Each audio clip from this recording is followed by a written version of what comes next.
I call the meeting to order on Wednesday, October 30th, 2024 at 5:31 p.m. Our first order of business is to approve the minutes from October 23rd, 2024. Move to approve the minutes, October 23rd. Second. All in favor? Aye. Opposed? Abstain? Okay, so you abstain. Oh, you know what? I do have a copy, Tony. I have the copy for you to sign. You were not here. Okay, our first hearing is Corbeau, is a continuance, and it's Corbeau 00201.021.300, 11 Corbeau Way. Ms. Corbeau indicated via email earlier today that she would not be appearing. So really our only order of business is because there will be no testimony. Unless, Russ, do you want to offer any more testimony on the Corbeau matter? Sure. Okay. The property owner submitted architectural drawing because she said we'd overstated the living area. So I corrected the drawing. Hey, Russ, we cannot hear you. You're garbled. It's all garbled. I still don't know. I tried the microphone. Let me take the headset off, see what happens. Okay, perfect. Thank you.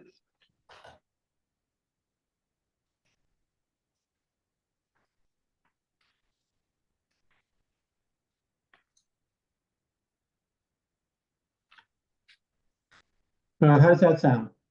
Good. Much Good. better. Much better. Yeah. Okay, thanks. Well, okay. So like I started to say, the property owner submitted the architectural drawing of the dwelling, and they stated that our square footage was overstated. So I corrected the sketch and used the same exact calculation that they put into the architectural drawing. And I also removed the standby generator. So the value, I submitted the new property record card today, which you should have. Sarah submitted it. So the value went down to $732,500 after I made the change. Yep, we have that. Okay.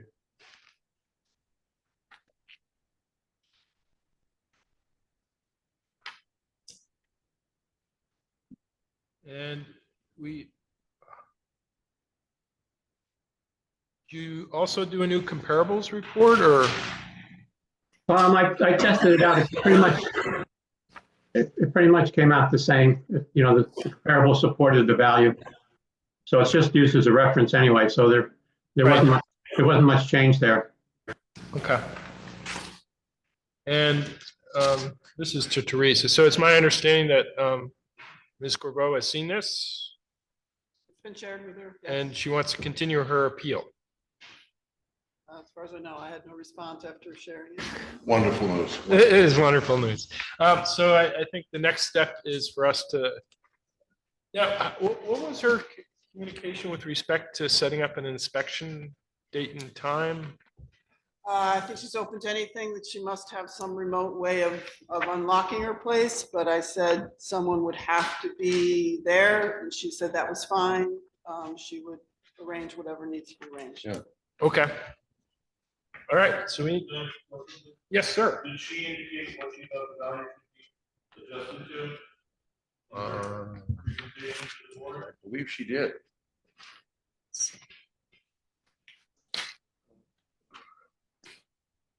No, that's not it.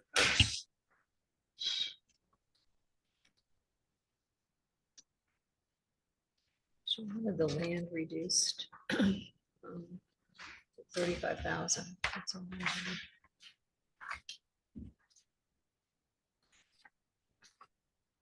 have. She proposed $35,000 for the land and the $625,000 range for the home.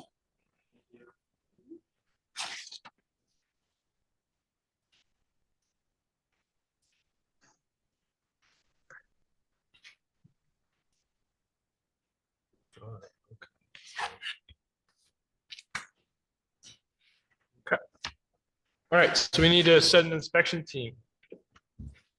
And- Well, that's a good question. I guess anytime? Well, we want to make sure that she has somebody there. No, I know that, but I know that she can do it magically and all that, but we want to make sure we have a witness here that. right. She we're not said, cleaning let the her know furniture. date and time, and she will arrange it. So Okay. Someday next week, whatever you're comfortable with. Yeah, we should do it next week. not Tuesday. No, I know. Wednesday? Oh, that's right. How about Monday? Monday, Monday's the day.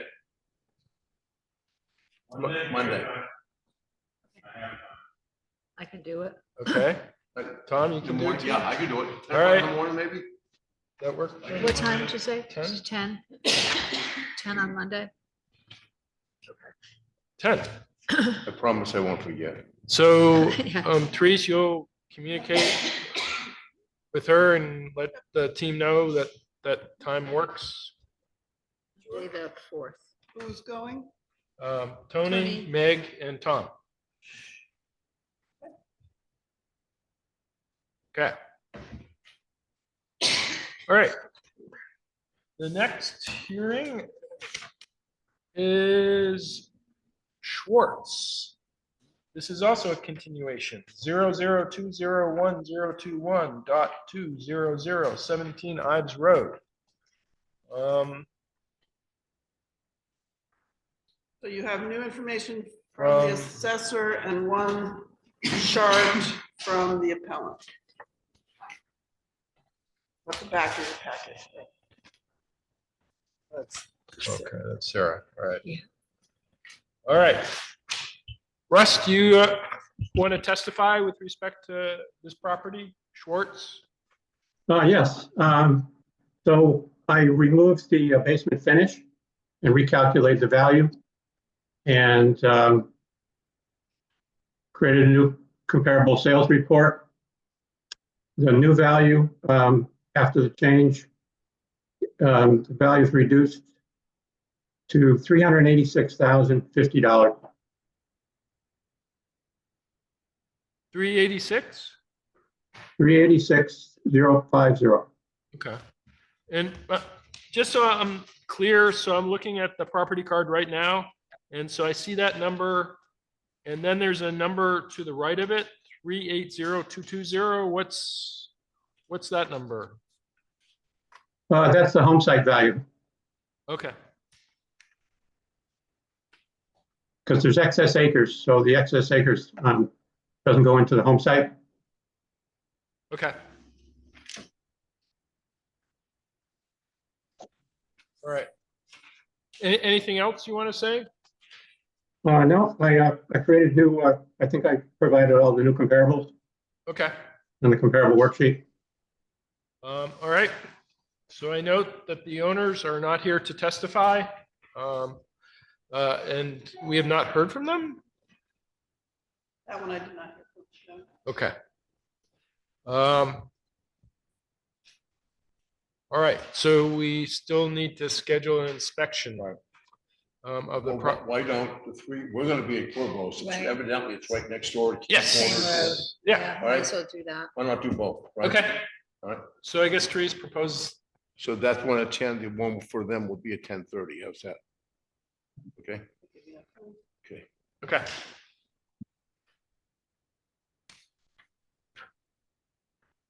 All right.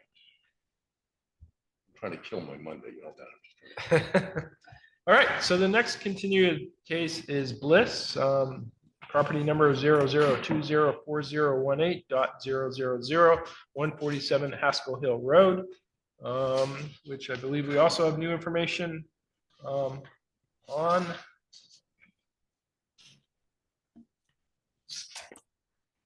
Okay, there we go.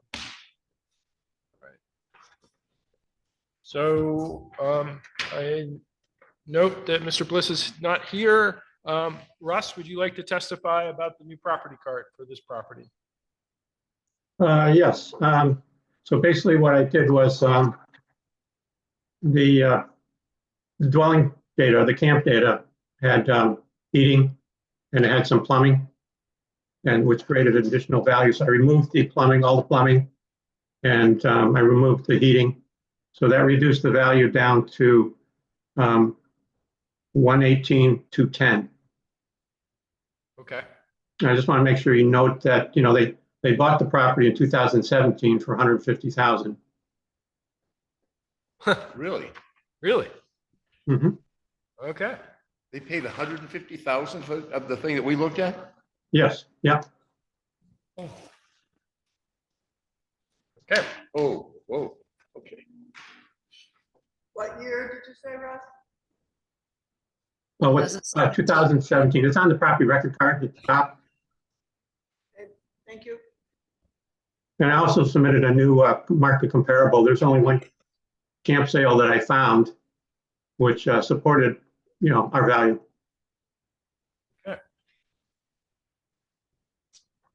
Good. And we have not heard from Mr. Bliss about whether or not he accepts the new property card. He had suggested he would be on tonight. He did.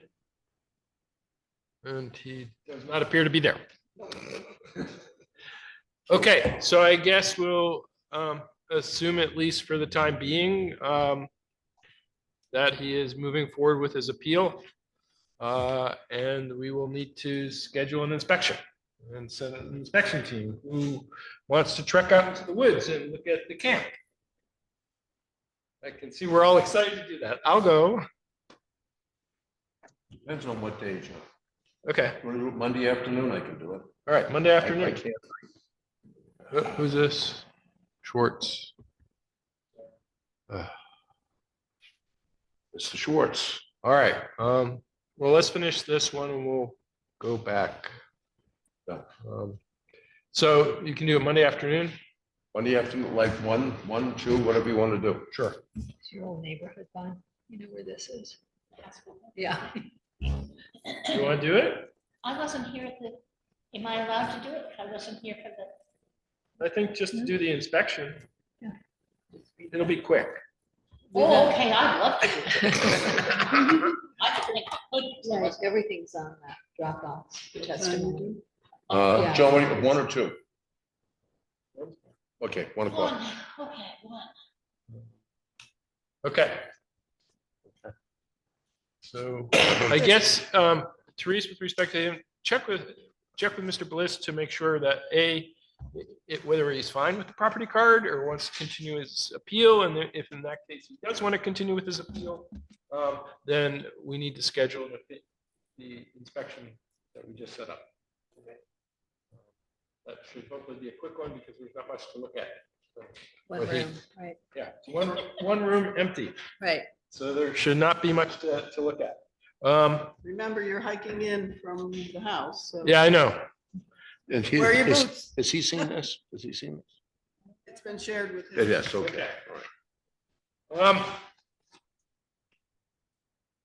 Okay, so we'll return to Schwartz. Mr. Schwartz, we had already moved on beyond your case, so we're going to go back to it. Russ has already provided testimony that unfortunately you missed. Okay, others- it said just a- 5:40 start time. Well, it's 5:45 now. Yep, but I've been hanging around for a couple minutes. Well, so have you seen the new property card? I have. And I'm curious how the numbers were they come up with because I looked at what others were assessed for or what the other buildings are worth according to their property cards, the ones you gave me, the 27 Kirby, 47 View, 57 Snowshoe, and looking at the buildings and their values to square footage compared to mine, I'm kind of confused. And I think the big one that stuck out was 57 Snowshoe Road. The building's valued at 238,000, and I included the photos from it's on the market right now, I understand, for 445,000. It was just price reduced, but a completely finished basement walkout. It's very similar to mine. And the value of that, according to their property card, is 238,000, and I'm at 355,000. Or the new property card was, sorry, 326,000. Which seems a lot higher than theirs, and just kind of curious, if those are the comps, why is 1,600 square feet valued so much more than the 2,200 square feet that it's on for? Well, I'll have Russ repeat his testimony on the new property card for you so that you can hear it. I assume that you're still contesting the value of the property. Is that correct? Yes, Okay, so you're moving forward with your appeal. correct, I am. Okay. All right, Russ.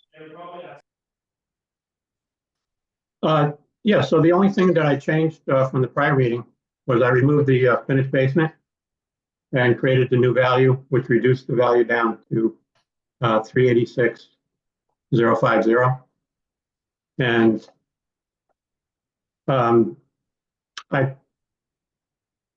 the market comparables that I used, I think I submitted the new, I don't know if I submitted the new market comparable approach or not, but it's not used directly anyway. So the value of the properties is determined from the market adjusted cost approach, and all the properties in town are done the same way. The market comparable is used to just as a support document. And as long as the market comparable comes up with a reasonable value in line with the market adjusted cost approach, then we take a look at it. So the comparables come from a sales database that we created based on when the property sold, and the adjustments, the system automatically calculates the adjustments between each one of these comparables compared to your property, and makes the adjustments to come up with the market comparable approach value. And again, it's just a reference. We use the data from the drawing, the data from the sketch, number of bathrooms, amenities, the land value, and it's all done the same way based on wherever your property is in that specific neighborhood. Okay. Yeah, I mean, I disagree with it, with it. I just don't, again, if it's what you say, market adjusted approach, and I understand that, yeah, that everything's done exactly the same way. It makes sense to have a benchmark, but I just looking at, then the comparables that I used that were given to me is a reference point for this discussion. If it doesn't make sense, then I've kind of prepared for a different discussion. But what are the next steps if I think that even at the new price, I don't agree with it. It's just one of those. Can we get somebody out there to take a look at it? I think that it's being judged inappropriately. So, Mr. Schwartz, the next step is, and we've already actually established the inspection team to go out and look at your property. We scheduled Monday the 1st, Monday, what is it? 4th, to do that at what time? 10:30. Monday the 4th at 10:30. Terrific. We're going to I'll be be there. there. Corvo house before yours. All right. Sure, that sets the standards Well, pretty high. hey, it's kind of the buddy system here. No, I agree. I'm good with it. All right. Yes, sure. So on the 57 Snowshoe Road, with 0.92 acres, there's a $66,000 plus a little bit land value. And on the 17 Ives Road with 3 acres or better, there's a $59,000 land value. Can I get a quick explanation from the assessor on that? Why it's so different? I didn't quite hear that right. Which one do you want? The land So the, on 57 Snowshoe Road. For just oh, I see. Okay. $59,000 It's in a different, the land values change based on the neighborhood. Yeah. It's in a different neighborhood, but the land values are very similar. Okay, thank you. Fine. Good neighborhood, I got it. So, Mr. Schwartz, I forget if you gave us a value that you want for this property at the last hearing. Do you have a proposed value for your property? Looking at the average prices of the comps that had been given, it would average out at 279,000. I understand that finishes are different and, there are all sorts of different things, but it would be in the 279 to 285,000 in my not professional opinion, but based on my internet research, which please don't think that I am confusing it with an expert. Okay. Any further questions from the Board of Civil Authority? All right, so you or someone else needs to be at your home on Monday. Is that okay? Absolutely. Monday the 4th at 10:30. Great. Thank you very much for taking Thank your you, time guys. back this evening. I appreciate you guys hearing me out. Thanks a lot. And good luck with the rest of the night. Thank you. Dawn, Yes. nothing of this. I can't do that sketch. I'm good. Okay. I have to- Yes, you're all set, Mr. Schwartz. Thank you, guys. Okay. All right, so we need a third person for the Bliss viewing. Walking in the woods. I don't like it. It is walking in the woods. I'm setting up a polling station. Yep. Very sorry.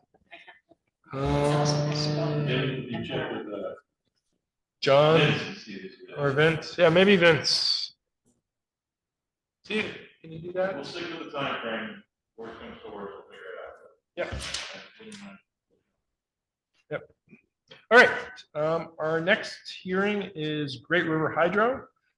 Property number is 00502017.000.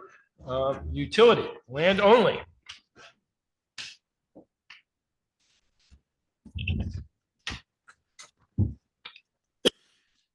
So the first order of business is I need to swear you in, and Russ, for this. And so could you please raise your right hand? Under the pains and penalties of perjury, do you solemnly swear that the evidence you give in the cause under consideration shall be the whole truth and nothing but the truth? I do. I do. I do. All right. Have you received a copy of the rules of procedure Yes. for the BCA? Great. Do any members of the BCA have a conflict of interest or have had ex parte communications? No. I hear none. Okay. Russ, do you want to introduce this property for us, please? Okay, so we've got a land property comprised of 3,835 acres. It's off of Route 9 West, Vermont Route 9 West. And the current assessment on it is $6,253,380. Thank you. All right. You're ready to present your case for this little small property. 3,000 acres, yes. So our appeal questions the fair market valuation of the property as established by the town. Because the land is a conservation protected by Vermont Land Trust, which is also zoned in this community as a conservation area. And the conservation area is to protect the undeveloped nature of those forest lands that provide scenic and recreation opportunities, public water supply, watershed protection, flood storage, fish and wildlife habitat, and timber production. The conservation easement is a permanent deeded restriction that strictly limits the future development of the property while allowing for continued use in accordance with our FERC license for our hydroelectric projects, which is associated with settlement agreements and various management plans, including for forest management and recreational uses. we note that these resources are available to the town of Wilmington and its local economy at no additional cost to them. In order to value a property, there's 3 recognized methods of value: the cost approach, sales comparison approach, and the income capitalization approach. For a property like this, a sales comparison approach is the most appropriate because you can't lay out the cost of it. There's no direct income to that property. And so I did a search of comparable land sales in northern New England that have similar characteristics to our property, which would include conservation easement, on a reservoir, unencumbered shoreline, recreation available, and a large acreage. And so you will see that I have 10 comparable sales in the back, and those have a variety of conservation easements and some without conservation easements. And when I looked at these are all relatively recent sales from 2019 forward, and they all averaged, so I averaged out the dollar per acre for non-conservation easement properties, and then I'd averaged with conservation easement properties. And with conservation easements, the average is about $950 an acre. And that is about 25% lower than what our previous dollar per acre was. Mr. Russ has not showed us anything that has justified the increase in the assessment. We did not receive any comparable sales. We did not receive anything other than that the land curve said so. This particular piece of acreage is very unique, and I don't think it fits the land curve. These comparable sales really capture what the value should be. And so we're asking that, our opinion of value is the previous assessment of $4.6 million. We add as well that these lands are being subject to the conservation easement, are also subject to a land management plan, forest management plan. And you're probably familiar, we've been actively harvesting timber on that property for a number of years, continue to do so in accordance with that forest management plan. We have not, to this point, enrolled the property in current use. But the property certainly would be eligible for current use. Of course, current use sets what the value. And in this case, it's 188. So we've chosen not to do that because we understand the impact that would have to this community. We decided not to do that. We don't want to take that action. We think it's the right thing to do is to continue being assessed with everybody else in town as everybody else is assessed in town. 33% roughly, or 25% roughly, increase in the assessment in a single year is a massive increase in valuation for us to and it seems thoroughly justified in terms of the comparable sales that Johnson has provided. And it's important to recognize in the conversations that we've had with the town assessor, it was mentioned that this is all developable waterfront property. It's not developable waterfront property. It's also permanent conservation. We cannot develop this property for anything other than its current use. Conservation, recreation. So We've had many people approach us and saying, can we convince them to start selling? No, your recreational areas are very well kept, by the way. great, thank you. There's a lot to be said for that. But the problem we're faced with, of course, is that it's the sales that we are experiencing, even though like the Honda and some of the others, that everything's millions of dollars here at this point. You guys kind of own the whole show here at this point. But if I may, it's the sales value of developable land versus sales value of undeveloped land. So those are not comparables. And what we're talking about here is comparables. And there aren't many places in New England where you can get thousands of acres in a single tract and a single transaction. And oftentimes those lands, not only are they large, they often include waterfront. And they often include conservation easements. As Jocelyn has demonstrated, there's a number of sales here that are comparable to what we have. So you can't necessarily use, because what's the market for a 3,400 or 3,500 acre property? we're not gonna get your average person to come in and buy that, where you might get a waterfront home on Raponda that would sell. So it's a different marketplace, completely different marketplace. And Let me ask you about current use again. Are you using that at all here in the state of Vermont? we are, You are? yes. Yeah, town of Concord, Vermont, where we have 2,200 acres there in current use. And I'd be lying if I didn't say that it was because of the property tax dispute that we had to do that. Well, speaking of that, I know our friends in Whitingham had you in court for a long time. That's obviously not the entity that you're involved with now. Right. I think it may have been the old New England Power. In fact, I think it went on for a decade. Yeah. And just curious, but they had the option then to do the same thing? Yeah, but the land there is not the driver of the value, of course. The land there, the hydropower station and the dam, which is infrastructure, which is building, Right. large taxable infrastructure, man-made things that produce revenue. That's a different conversation. So here we're talking about land, we're talking about, essentially raw acreage that's not developable, that it's bulk acreage. But understand too, this was a statistical reappraisal, okay? Only based on what we're seeing here on our. Well, let's have Russ respond. Oh, okay, I'm sorry. Thank you. Stay right where you are. Russ, would you like to respond to the testimony from the appellants? Sure. Now, did they receive my notes and the property record card that I generated from Sherman, Connecticut? I do not know, but we can share it with them right now, I think. We did receive Oh, it. you did? Yeah, Okay, we did. okay.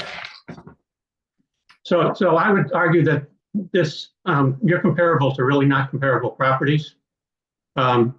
This property is part of the hydroelectric property. It's what we would call an economic unit. The land, you're required to maintain the land around it. It is waterfront, but we're not valuing it as being developed.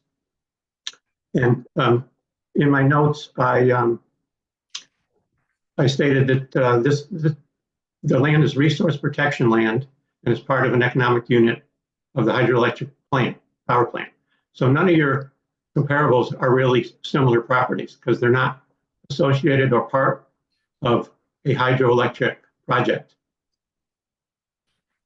I couldn't find any sales of properties that were associated or part of a hydroelectric power plant system. So the only thing I could find was a property in Sherman, Connecticut, which is very similar to your property. It's waterfront, perimeter waterfront around Candlewood Lake. And there is a hydroelectric plant connected with it that's in the adjacent town. So when I found this, I got the property record card from the town and looked at the assessment. So this property is smaller. It's 988 acres, but again, it's only part of the total Candlewood project. And it's currently valued at $2.055 million, $2,055,800, which comes out to $2,079 per acre, which is higher than what we have the value now valued at. So I included a map. You should have a copy of the map of the Candlewood Lake property. And again, you can see it's based on the perimeter around the Candlewood Lake. So our assessment, again, because like you said, there's three methods to value the property, but since there aren't any sales, if we can't find any comparable sales, we still have to put a value on it. And the state of Vermont allows property owners to appeal their property or challenge the value based on equity, meaning what other properties have increased since the last reappraisal from 2020 to now. So I looked at the increase, the current assessment of $1,630 per acre is 36% over what it was back in 2020. So that 36% increase is in line with other commercial properties and in line with the grand list increase from 2020 to 2024. So my basic argument is there are no sales. There aren't any comparable sales. Like you mentioned, it's a very unique property. And whether it's in land trust or not, you're still required to maintain it and not develop it. And it's used for protection of the reservoir and for the operation of the hydroelectric plant. You guys want to respond? I'd love to. I can't think of another place where a municipality uses a municipal assessment from another municipality as, in another state, as the basis of valuation for property in their municipality. That's if that's not an anomaly of a comparable, and I'm using air quotes there because it's not really a comparable, it's not a sale, it's not value, it's some other municipality's opinion of value of something. So it's so far out of bounds in terms of how values are supposed to be reached. So to me, the idea of comparables, we created a very good list of comparables here that show that even at our existing or previous assessment, we're way overvalued compared even to those comparables. And we're not trying to get to that low value. What we're trying to say is, can we at least keep it equal? Because of this large increase over what our existing is unjustified by any other measure. Question?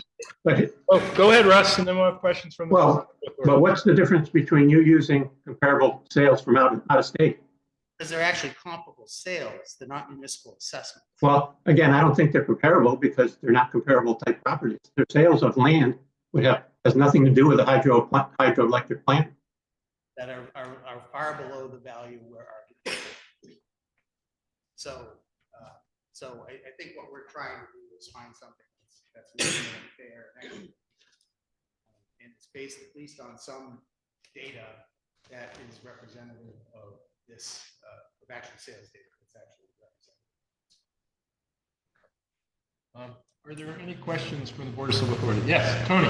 I'm using this map that came with our application. Is the obviously the lake is the blue part. Is this all your land? The yellowish color. The yellow color is also all your land, and that totals over 3,000 acres. Yes. Including the lake. Not including the lake. Is that right? I think the reservoir is separate. Russ, do you remember? The reservoir is not valued. Right. Okay, thank you. I have a question too. Meg.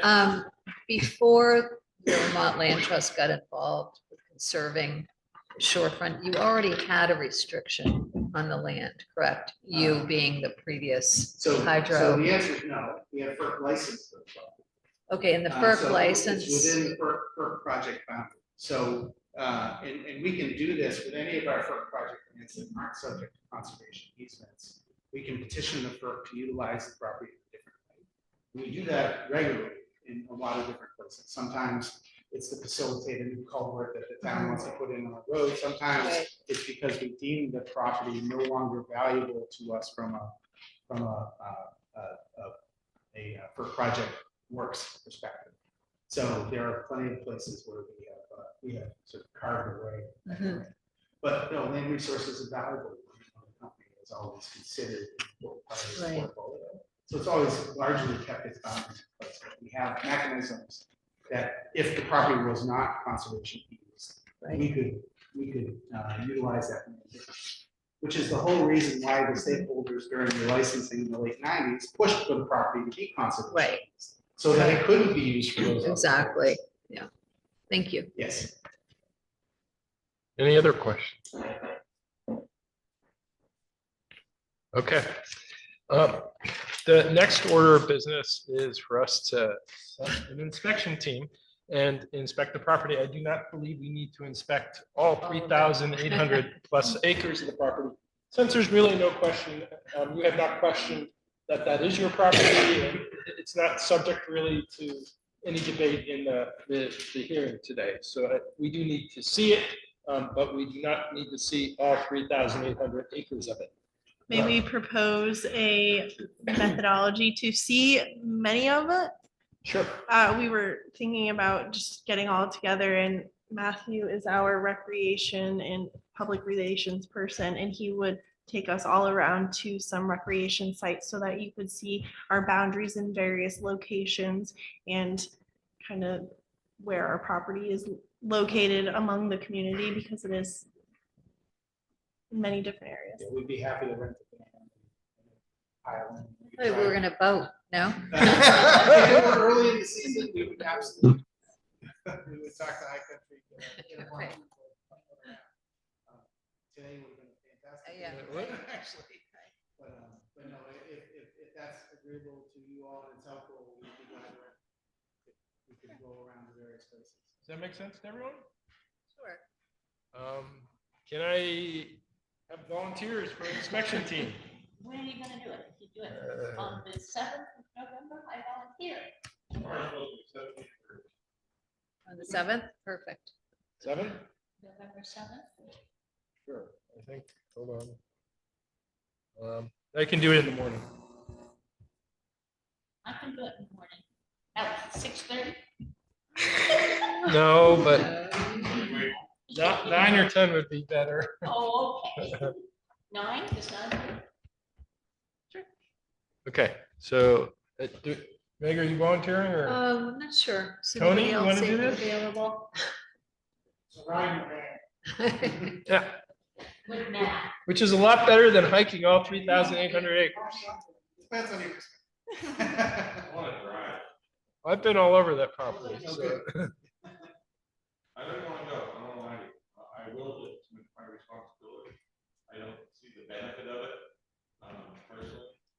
I think it's planned, and I believe you. I don't know what the benefit will be looking at the trees. Well, Matt's a great guy, so.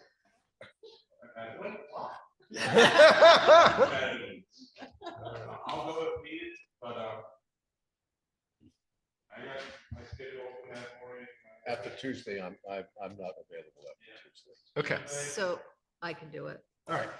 Thank you, Meg. You're welcome. All right, Thursday. the Thursday, the 7th at 9 a.m. Does that work for you guys? And we can meet here. It's probably easier places to park. That's The- Bonnie, Meg, Yeah, and South, Jim Jones. South Main, What? So meet at Municipal Lot. South Main, Sure, municipal law. 9 a.m. Any lot. Okay. All right, well, thank you very much for coming in this evening and testifying. Great, appreciate your time. All right. We are gonna back up again, because Mr. Bliss is here now.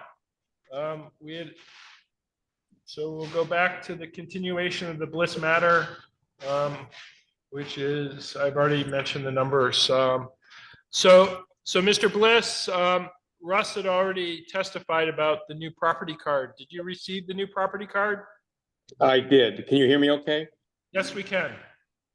Yes, I apologize for being delayed. I use Zoom all the time, but to join this meeting, I had to reinstall Zoom.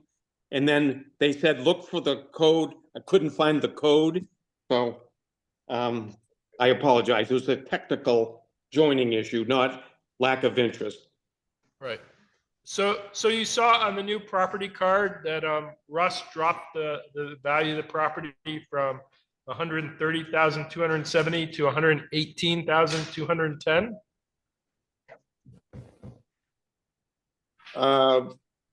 Yeah, what I saw is when we last met, you gave me what you had two exhibits you gave to me. One was called Old Card and the other one was called New Card.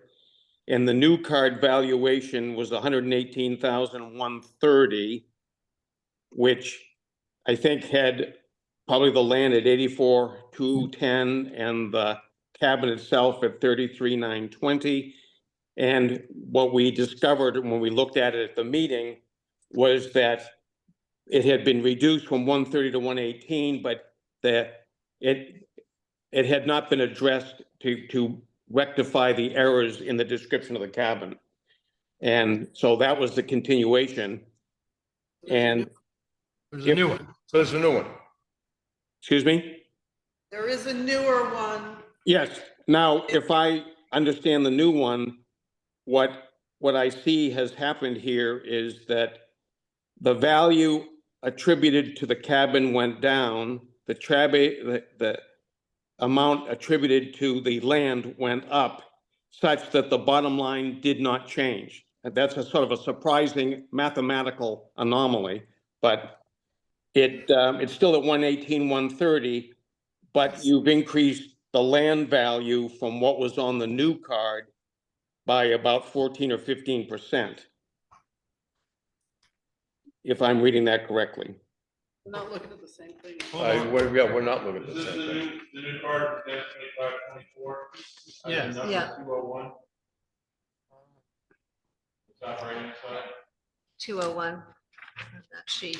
Dave, there's a Doesn't new say. property card with a date, printed date, 1025. of 10/25/2024 in the upper right corner. Yep, that's what I have. And as I read that, it had the same total valuation that was on the new card you presented to me at the last meeting, but a decrease in the cabin value and an increase in the land value that absolutely matched, so that the bottom line didn't change, if I'm reading that correctly. That is correct.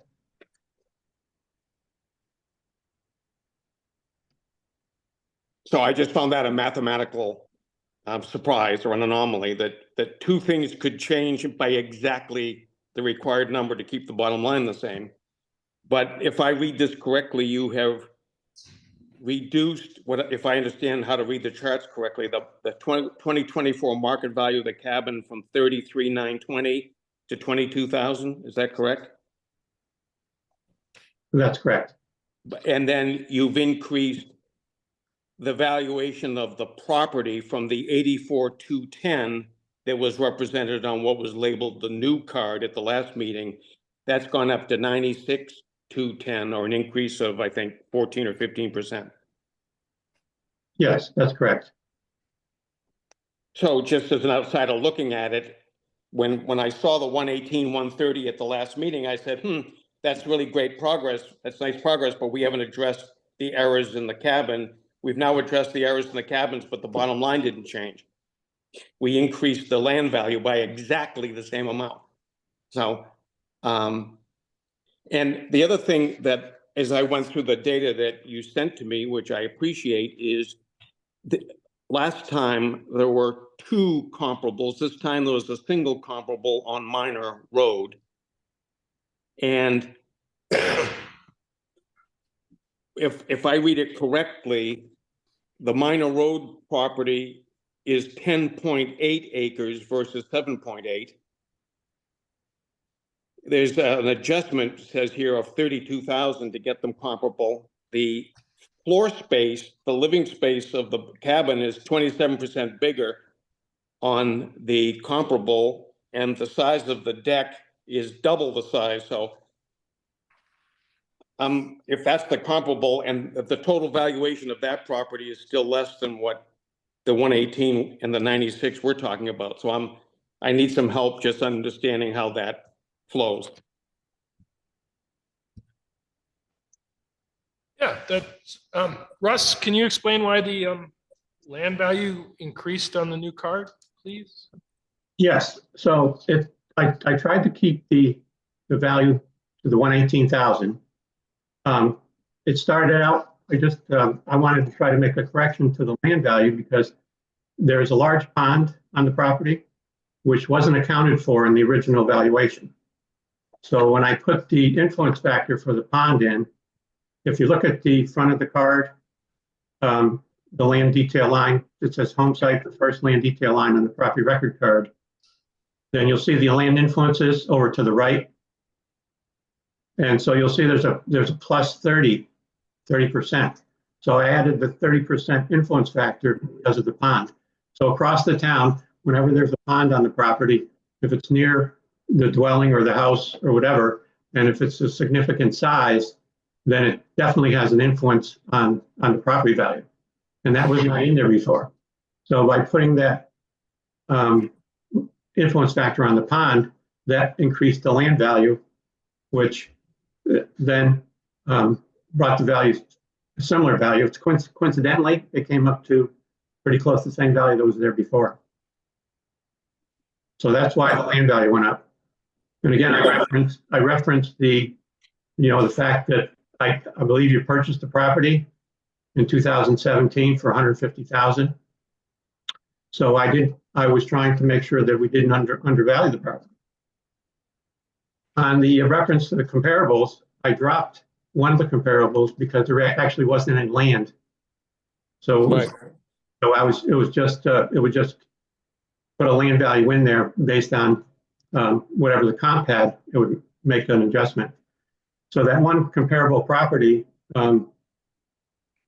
just based on the attributes of that cabin and the land, came up with a value of 119,000 and rounded to 120,000. So if you look at the comparable sales value, it came out to 120,000, which is very close to what we assessed it for after making all these changes.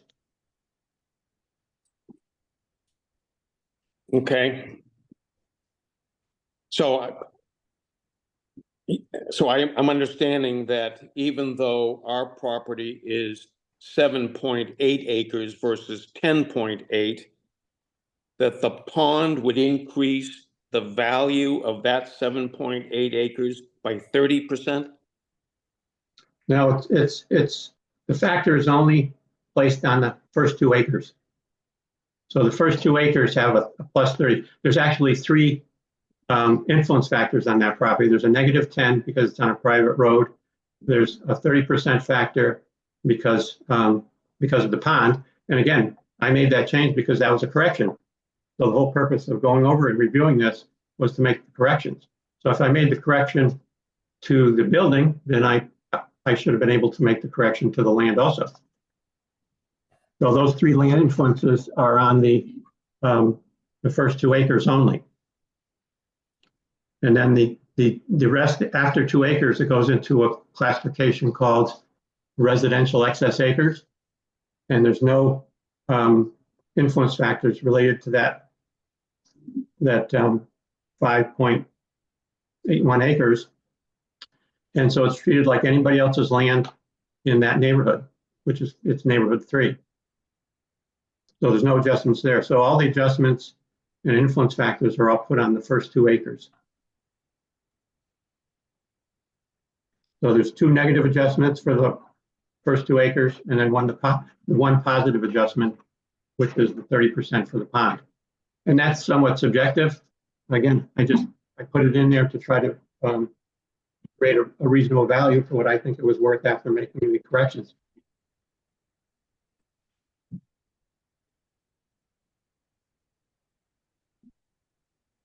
And again, there's no other comps, there's nothing you can compare it to other than a property that has a camp. And again, I only found 1 sale over the 3-year period that the state uses for comparable analysis. I guess when I read the detail on the comparable, and I appreciate you taking the time to explain it to me, but when I read it, I see the land value of our property listed at 96,210, and the property value of the minor road is 63,250. And so I'm not, and that's 10.8 acres. I'm still just on the land itself. I can deal with the pond in a minute, but just 10.8 acres. It was listed here as land value of 63,250, if I'm reading this correctly. And the land value of our property is at 96,210. And I don't see anything that would explain, as I go down this chart, why 7.8 acres of land would be valued at 96,210, while 10.8 acres are valued at 63,250. Well, the primary value of the land is based on the first 2 acres. And the other property is in a different neighborhood, so it has a different land schedule. So that's why the system automatically made a 32,960 adjustment to the land value because of the difference in the neighborhood. And so it's where the land is located, you know, what a house site, a 2-acre house site value is worth in neighborhood 3 versus what the first 2 acres, the first 2-acre value was worth in neighborhood 8. So the system, Is a 3 better than an 8? it's just a number. I don't know.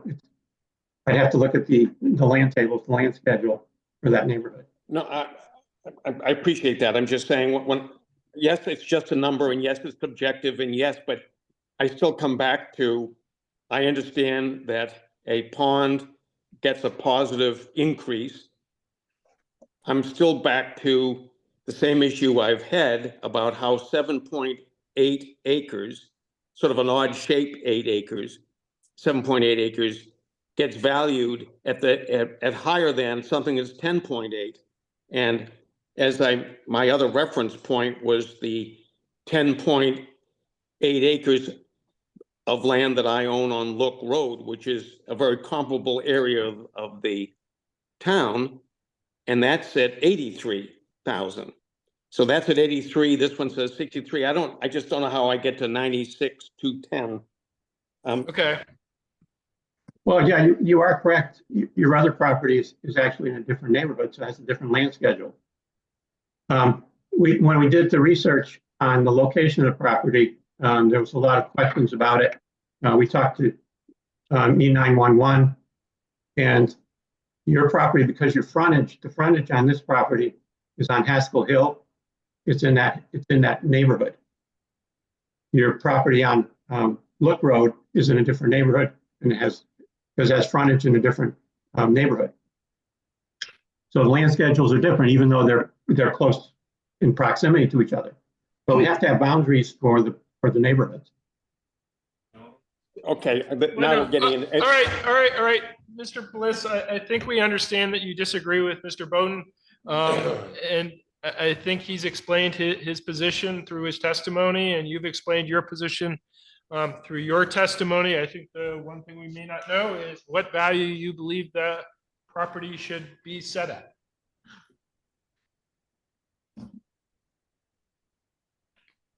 I don't know.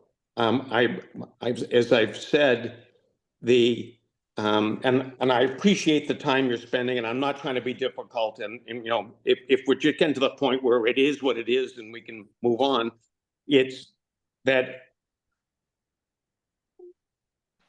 I guess just as an outsider, I find it surprising that we make a meaningful change in the value of a building, then we do something with the land, and so the bottom line total valuation that the tax is based on does not change. So that just surprised me. And again, I'm looking at a 10.8 acre thing that's shown as a comparable to a 7.8 acre. And so I guess my bottom line is that if I had to pick a number, it seems to me that this property on Haskell Hill, we'll deal with the pond separately, is somewhere between 63 and 83, not 96.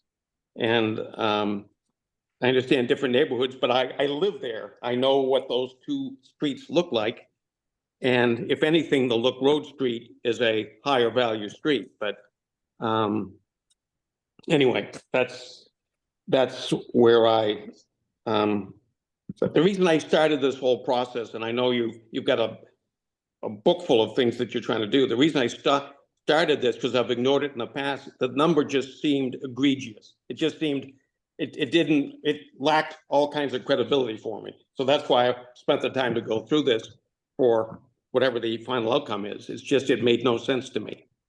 So, I mean, we understand, Mr. Bliss, and, you know, our role here is to listen to the testimony from Russ and from you, look at the evidence, and then after doing an inspection of the property, determine what value we believe is appropriate. So, I mean, we're going to look at the totality of evidence and then make a decision after we have inspected the property. okay, We set an inspection. for Yes, this one? so because we started your hearing when you weren't here, we did set an inspection date for your property, which is Monday at 1 PM.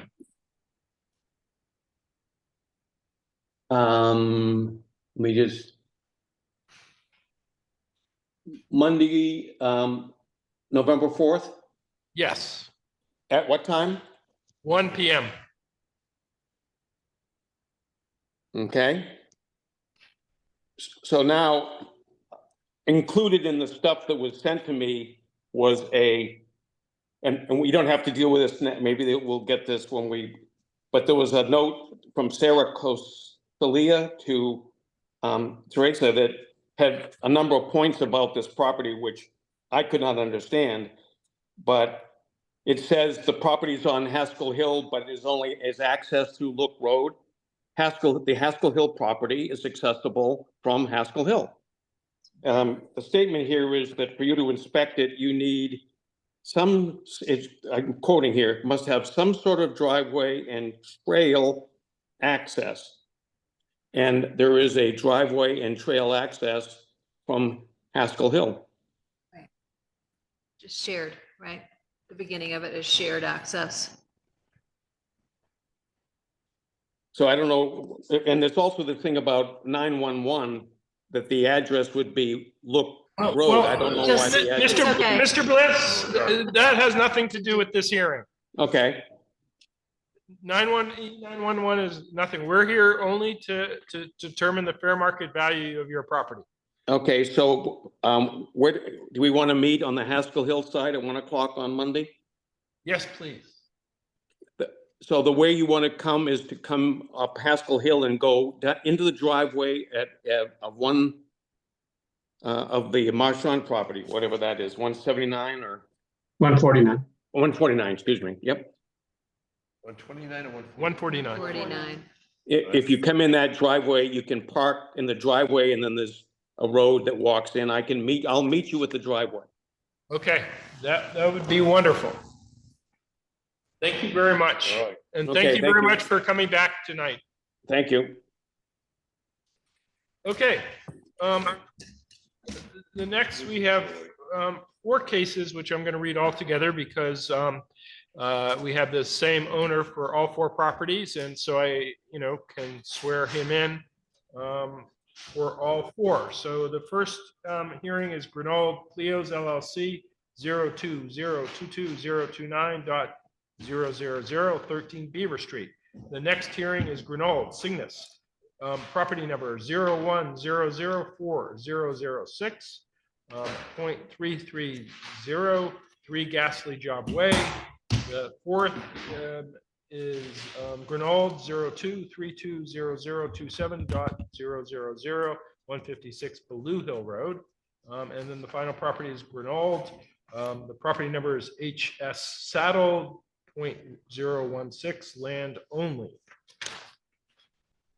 So the first order of business is Adam, I need you to raise your right hand, and Russ, raise your right hand, and I need to swear you in. Under the pains and penalties of perjury, do you solemnly swear that the evidence you give in the cause under consideration shall be the whole truth and nothing but the truth? I do. I do. Adam, did you receive a copy of the rules of procedure for the Board of Civil Authority? You would have been sent it. Well, I received an email last night. I think it was mailed Monday. Was it part of what you sent? It would have been in the original email after you appealed. And there's a copy there, Adam, if you want to take a look, see if it looks familiar or read it.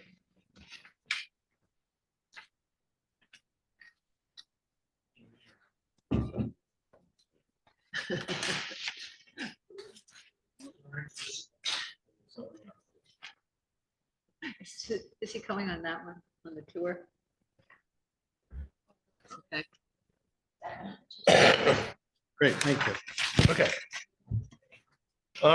Members of the Board of Civil Authority, are there any conflicts of interest or ex parte communication with all of these hearings that I just referenced? No. I'm hearing none. Okay. Then let's get started with the first one, which is 13B. Russ, do you want to give a brief description of that property, please? Okay, so we have a 4-family, a 4-unit apartment building on 0.33 acres located at 13 Beaver Street. 13 Beaver Street. The current assessment, right. The current assessment is $266,360. Okay, thank you. Adam? So as I'm scanning this for evidence, what becomes evidence for this evening's hearing? So. Just obviously what I say. Correct. If I have a prepared slide deck that I could share via Zoom or email to everybody. Excuse me, can I ask a question? Because we're still gonna do a site. Yeah. Yeah. So we'll probably see the information on the slide. No, if there is a slide deck and Adam wants to introduce it into evidence, he needs to provide it. Okay. So tonight, yeah, so just email it to everyone. I requested by email what to do with this. I didn't get responses. So part of what I would like to sort of start with is an introduction of my experience to date. Okay, so what are the slides? Just to give us an idea. Sure. Of A lot. They are copies of the listers cards, and then the differences highlighted within the cards from one year to another, from one property to another, the comparables. Both the one I just received the comps today, last night for all these hearings. So what I'll tell you is it's going to be difficult for us to follow your discussion without seeing that material. Yeah. So if I was at home, I would be able to just load it to Zoom, right? Right. Which I have on my computer. So you can do that. Yeah. All right. So why don't we do that, and then we can. He's on the screen, right? Yeah. So then we can get a copy of it as soon as possible. Okay, great. And then it will be if it's on Zoom, is it It'll be admissible. It'll be part of the record Yes. that way? Yep. Great. I All right, have so no I have to idea. share? I have no idea how to share. I do. We just have to give it a share.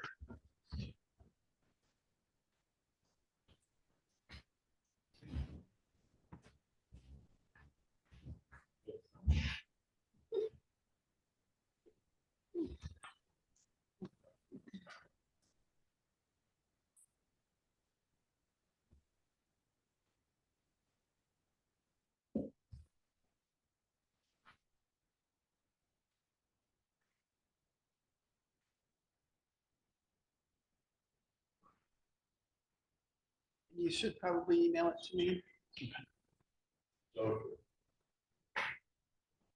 which is what was in the. Well, I just got this. I mean, I was literally putting this together 20 minutes before I got here. Well, traditionally, we never shared ahead. Really? You came with your copies.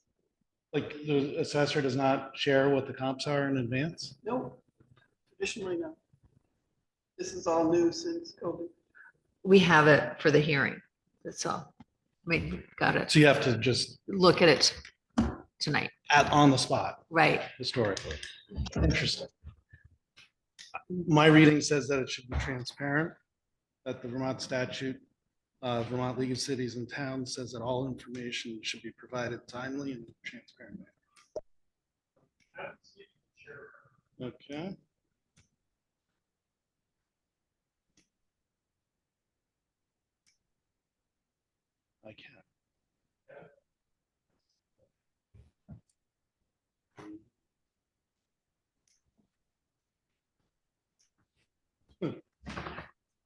That's Anybody helpful, see that? huh? Yeah, right. I need Um, stand close to the screen.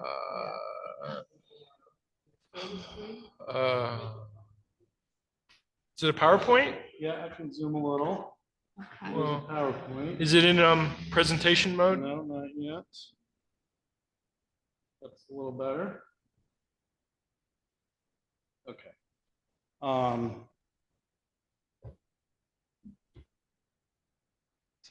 So, and this is a discussion with, for the BCA and you, Adam.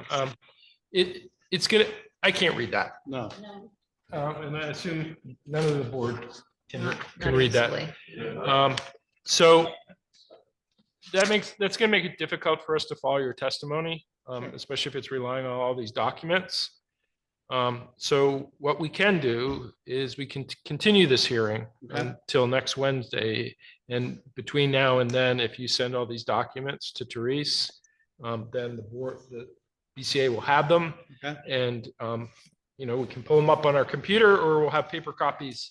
And then I think we'd be in a better position to follow your testimony. great. Yeah. Yeah, I think that would be, That's a good it's idea. really, it's critical. And I think a couple questions that I have maybe, you know, before we adjourn for that, is and if I'm allowed to interrogate the assessor, or do I ask this group of questions? Well, I think what we should do is if we're continuing, if there's, you should receive the information from him now, but I think what we do is once we have all your documents, I think as you've seen, you know, you testify, then, you know, he testifies and there can be some back and forth as part of that process, but I think it would best serve us all if we do that the next hearing and not tonight, unless you have a specific. I do. I have a concerning question. Okay. So the packet that you all received and I received with the listers cards, Mhm. those, the card for Blue Hill, if you were to look at that All one, right, hold on. That is- Okay. Yes. so that card is different than the card that I received from Sarah earlier this year. It has far less information on it than the card that I received earlier this year in probably September. And so it removes a bunch of really essential information to be able to determine how the value of the home has been derived. And so my question is, Well, you can introduce the original property card that you received. yeah, are there just Okay. different versions of the property cards? And They are updated, and as I think you saw earlier this evening, we went through a process of having a couple of continuing hearings in which all the property cards were updated for a variety of reasons, because there were discrepancies between what the property was actually on the property and. well, this is just the content. of Right, it. well, no, you can present the earlier one and we can Yeah. take a Yeah. look at that. Yep. Right. May I say something? Sure, go ahead, Russ. The new card that we submitted is what's called standard card. That has all the details on it. That's in the package that we put together for tonight. So there's no difference in the card that you may have got a while back from the grievance. There is two cards. There's what's called a standard card that gives all the details on how the property is calculated. And then there's what's called a public card. So typically we use the public card for identifying the comparable properties because we're not interested in all the gory details of how the property value was created, just a reference to the basic information that's used by the market comparable approach. So if you receive the packet for tonight, then the updated card is in there, the card that you're referring to.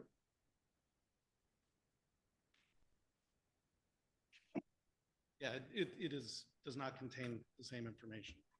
So it's not possible to compare your property to another property.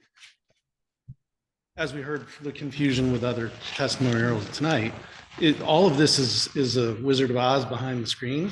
Only the person who has all the interplays between the different codes, the effective year, the depreciation, the grade, the class, the neighborhood, the comps provided tonight are from various neighborhoods, from one neighborhood to another. That is not standard practice for assessment to use comps from another neighborhood to a different one because they can skew the valuations. So the lack of transparency is really challenging to be able to have enough information to try to understand how each property has been assessed.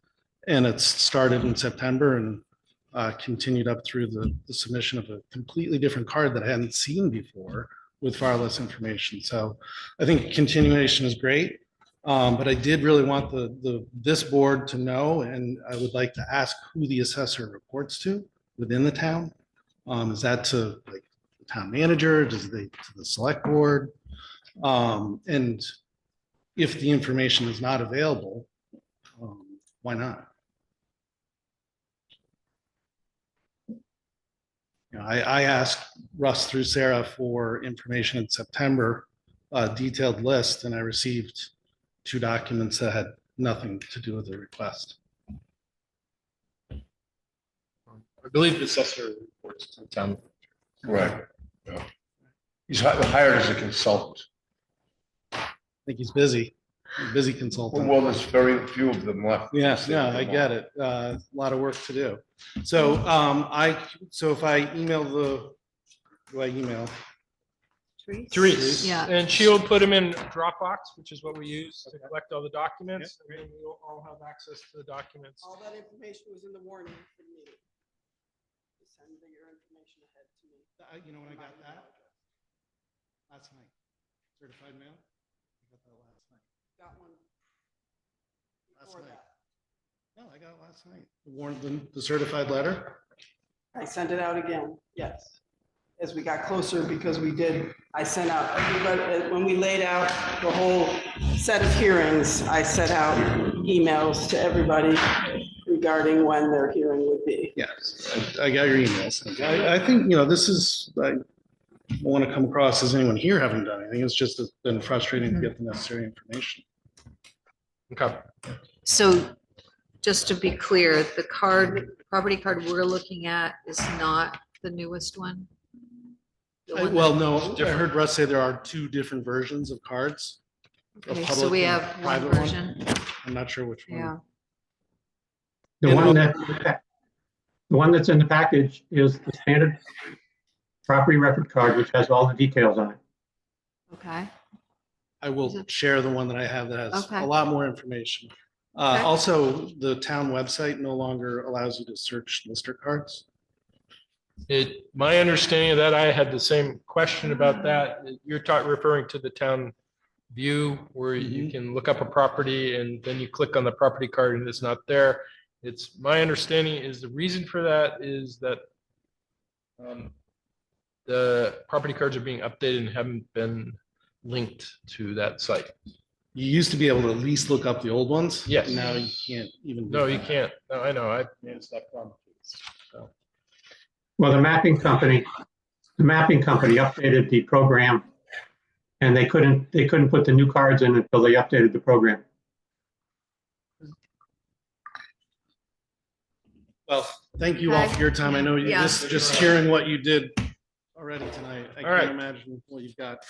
So we're continuing 1, 2, 3, 4 hearings 4 for Adam Okay. till next week? till next Wednesday. November 6th. Same time. Do you have to do a certified thing? Because that takes a while, I think.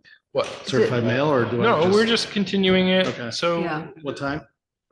5:30. 5:30. Can we do? You'll Adam's be first. Okay. Yeah, we don't have any other continuances. Yep. So, good. So we'll go through them all then. Okay. Great. And so just so you understand that, after the hearing next week, we'll have to inspect the properties. Sure. Yeah. Okay, Thanks, Adam. Yeah. thank you.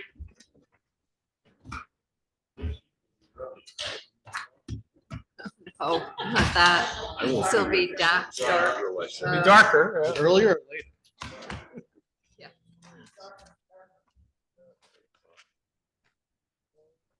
All right, so that's the final hearing for the evening. We have more work to do though, to read inspection reports, and Okay. so thank you very much for your time tonight, Russ. You're welcome. See you next week. Yep, have a good night. Yeah, you too.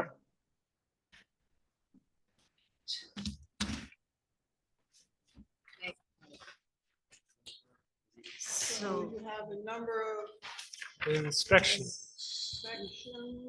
do you put them in order for us, Teresa? What's that? They're in order that you want to go. Um, Doesn't matter. Well, they're in order of age. So okay, Good. that works. Yep. I also can read Stuart tonight.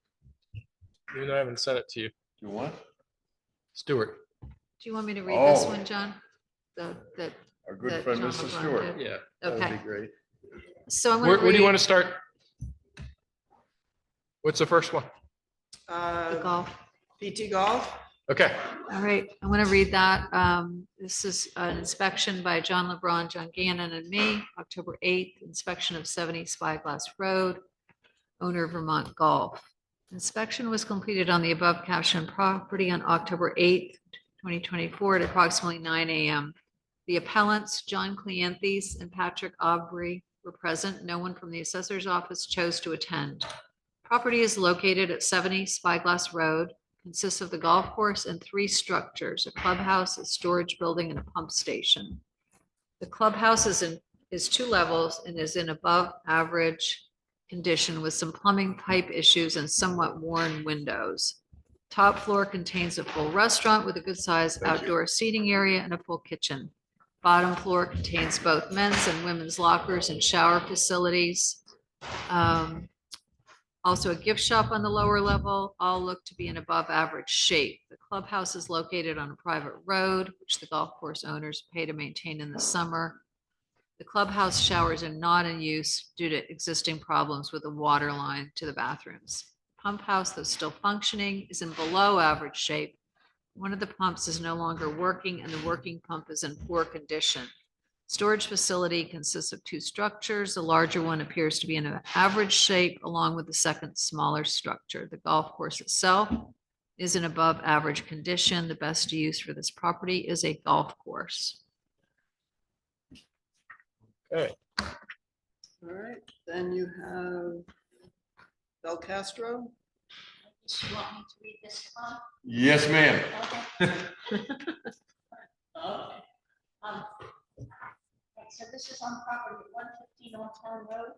The owners are Vincent and Patricia Castro. The inspection was done on Friday, October 11, 2024 at 3 p.m. Mr. Belcastro was present at the inspection, and a member of the assessor's office was present. The house is located on Old Town Road and is a single-family vacation home situated on 9.4 acres. There is evidence of a mound system. There's a covered porch running along the side of the house, parentheses, the main floor level, providing the general main entrance to the house. The deck continues around the house, becoming a wide deck, which is accessed by sliding doors from the house. There are no exterior stairs off this right deck. There is ladder screening under the side deck. A stone wall runs along the side of the house, shaping the parking area of the home. At the hearing, the appellant stated that the house was modular construction. We were able to see where the 2 parts of the modular units were connected when we toured the second floor. First floor, or main floor, is open concept for the kitchen, dining room, and living room. This area is quite small. There is a dishwasher and an island in the kitchen. There's a wood-burning fireplace and 2 sliding doors down onto the deck. There's a total of 3 bedrooms on this level. The master bedroom has a double sink, toilet, and shower. There's a small walk-in closet. There are 2 other bedrooms on this level and a full bath with a tub/shower combination. There's a small linen closet in the hallway. The second floor has an open loft seating area overlooking the first floor. There are 2 small bedrooms with no closets, a bath with a shower. There's a hall closet. This area is carpeted. The basement level, stairs leading from the main floor to this level do not have a railing. There's a small closet located at the midpoint landing of the stairs. Although some of the basement is below ground, there is access at ground level leading into the level through sliding doors. The floor here is concrete. There's also a family room with couches and a bonus room being used as an office. There is the start of a bathroom in this area, washer dryer hookup, and 3 large closets. The flooring throughout this basement area is concrete. The windows here are larger than a typical basement window and provide good lighting in the area. Parentheses, this side of the basement is not below ground. The overall condition of this property is fair to good.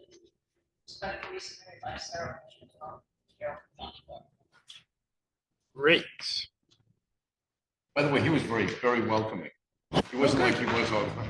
Interesting. He was very good guy. All right, so Bill. Foster. All right. It's, the next one is, Scudato. Want me to read that? Yeah. that'd be Okay. great. Inspected, property on Lake Raponda Road, the exact address in this, owned by Paul Scudato and Cynthia Juco. The inspection was made on Wednesday, October 16th at 4 p.m.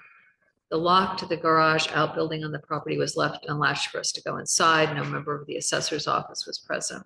Property is located close to the middle of Lake Raponda on Lake Raponda Road. The wooded lot is long and narrow with a garage outbuilding located on the edge of Lake Raponda Road. Property is waterfront. There's a defined path that leads from the building down to a large deck and then down to a dock. Building is made of wood with large doors that open to the roadside. There's electricity in the building. Inside is one room with privacy screening for changing. On the side of the building that looks out to the lake, there's a gravel seating area with a small retaining wall. Behind the seating area is storage under the building. The building is in fair to good condition. The deck space is just before the water line of the lake with generous seating. There's electricity and an outdoor shower with no enclosure stall. There's a railing wrapping around the deck and shrubs planted around the deck for privacy screening. Behind the deck is a large structure to hold personal watercraft such as kayaks and paddleboards. The deck's in good condition. The dock is located over the water. It's made of hard plastic composite and is L-shaped. It's generous in size, has several segments of decking that creates a dock. The dock is in excellent condition. The highest and best use of the property is recreational.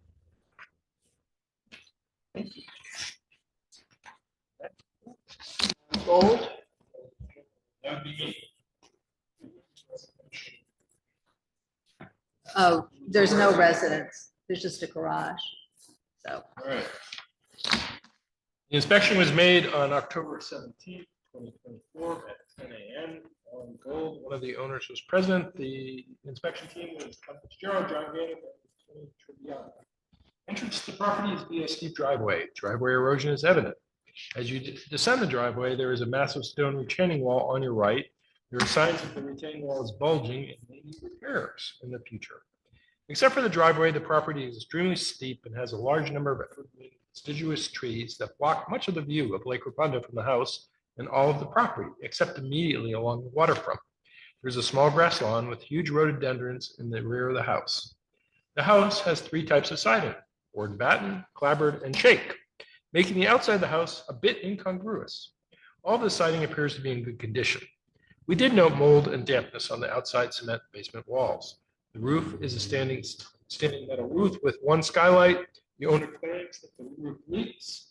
Well, we did see water damage on the ceiling in the smaller recreation in the basement. It's hard to attribute this to the roof, and there was no damage that we saw on the 1st or 2nd floor ceilings. There is a brick chimney on the rear of the house. Entrance to the premises was through a door on the 1st floor that leads into a hallway.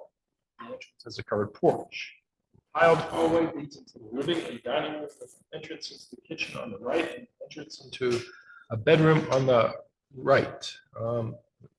That should be the left. The hallway also leads to the stairs to the 2nd floor. The bedroom is average size with wall-to-wall carpeting and walls. It has a small closet.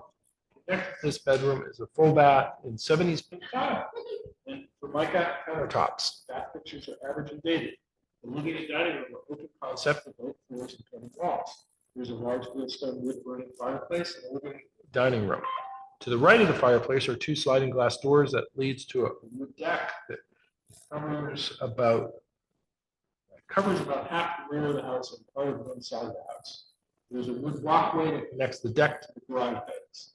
The kitchen opens to the dining and living rooms. The floor is tile with Formica countertops. There is a mixture of appliances from various eras. Cabinets are wood.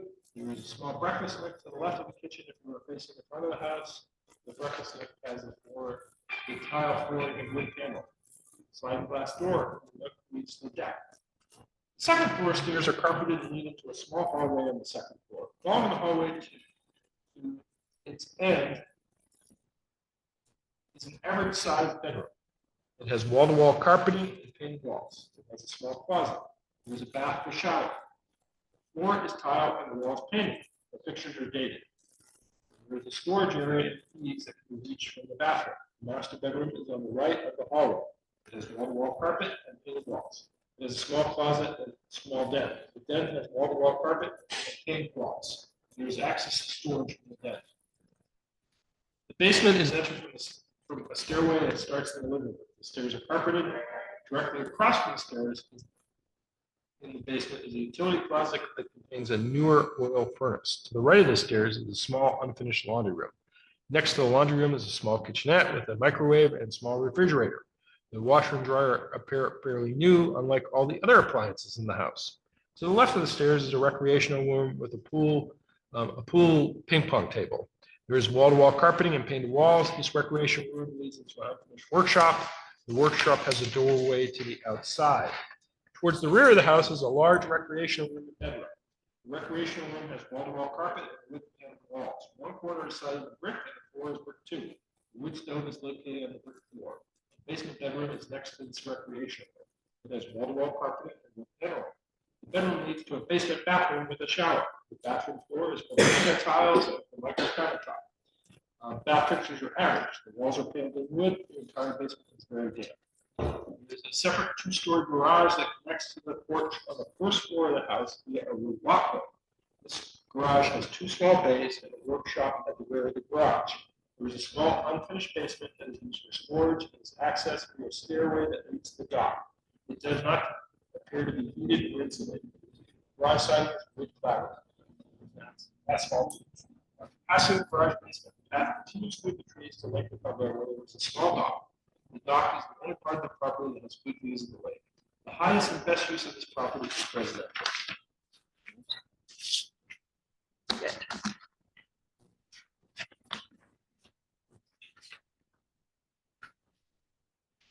So I have more, but Yeah, we're going. just know that we're triggering decisions. So Yeah. if you feel you got too much on your plate, as long as you're all We're here next Wednesday again, have multiple. limited things to do. No, we have No. things to do. Well, just get them back, right? Whoa, No, no. we have another whole set of hearings that have been previously scheduled. It will. What's the, 15 days. to write the decision? Yep.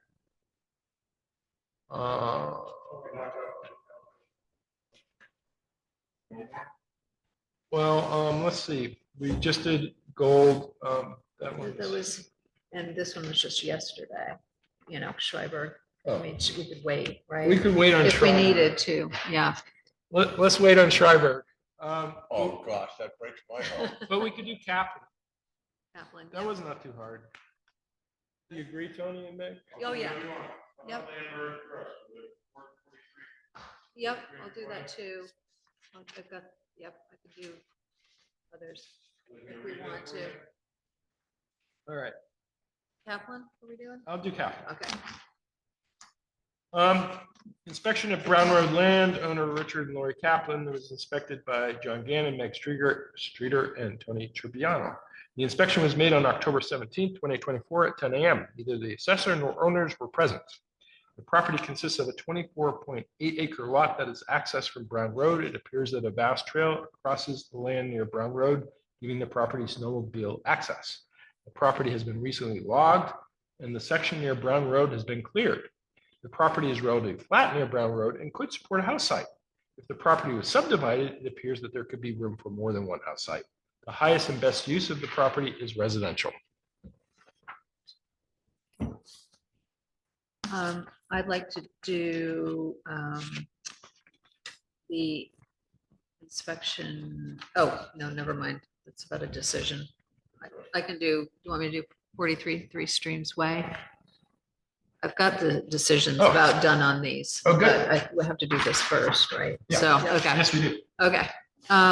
Inspection Three Streams Way, owned by Lacombe Trust. Inspection was made on Tuesday, October 23rd at 9 a.m. The owners were not present, nor was the assessor. A key was made available by the owners association. Property consists of a 3-bedroom, 3-bath, single-family home with an attached 2-car garage, wood siding, asphalt shingle roof. Breezeway entry is sizable with a washer dryer and leads into a hallway with 1 bedroom, a hall, 3/4 bathroom, and an open concept kitchen, dining room, and cathedral ceiling living room with access to a large deck. Steep stairs lead up to a small loft area, 2 bedrooms with 2 bedrooms and a full hall bathroom. Stairs down from the dining area lead to a spacious wood paneled gathering room with a TV area, 2 twin beds, and an adjacent 3/4 bathroom. There's a walkout door leading to a small stone patio area. The heating system is electric baseboard. The water supply is from the community supply, and the septic system is on site. The house was built in 2001. Total square footage, including the finished basement, is 2,450 square feet, according to the property card. Appliances are older. There's an electric wood stove in the living room and no fireplace. The lot is indicated on the property card to be 1 acre in size and is located in the A section of Chimney Hill. It's sited slightly downhill from Three Streams Way. Highest and best use is residential. And 91 Landing Lane, owned by Linda and Walter Gancars. The inspection was made on Monday, October 28th at 11 a.m. Owners were present, but the assessor was not present. Property consists of a tri-level house with a total of 5 bedrooms and 2.5 bathrooms and 2,362 square feet of living space situated on 0.43 of an acre in the Raponda Landing Homeowners Association, which has a community sewer and water system, a tennis court, a lakefront dock with a boat slip for each of the 19 homes, and a small shared beach. The Gancars house has an attached 1-car garage, small mudroom entry, a half bath, and a ground floor primary bedroom with ensuite bathroom. Living room with fireplace, the dining area, and the adjacent kitchen overlook a large deck, and these rooms have a view of Lake Raponda. The flooring in this area is wood. There's a small second floor with 2 bedrooms. Lower level also has 2 bedrooms with large windows, a full bathroom, a separate room with a large jacuzzi tub, and an unfinished basement area utility room. Heating system is propane fueled baseboard hot water. The owners have owned the house since 1992, and they believe it was constructed in 1986 or 1987. They have updated the bathrooms and expanded the deck during their time of ownership. And it looks like I forgot to say highest and best use on this one, which I can correct. Yeah, that's easy. Yeah. I can add that. Okay, thank you. Yeah, that's all of them, right? Except for Yep. Schreiber. Yes. Yeah, Schreiberg, I have Stewart almost finished, so we can do that next week. Only one other thing was to ask Vince, would you be available for an inspection on Monday at 1 o'clock, or can you be available Monday, 1 o'clock? To go to Bliss, which is Haskell Hill Road. Fun. He's gonna want to get, he's gonna get lots of testimony, I think.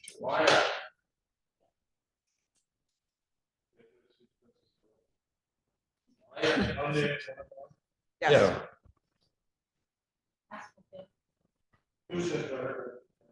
That's election day.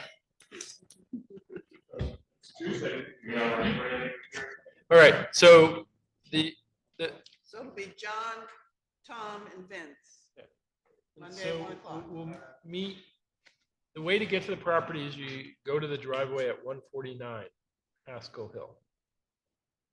And then drive in, and I guess we'll see someplace to park, and then we'll walk to the property. The easy thing is, this is a camp.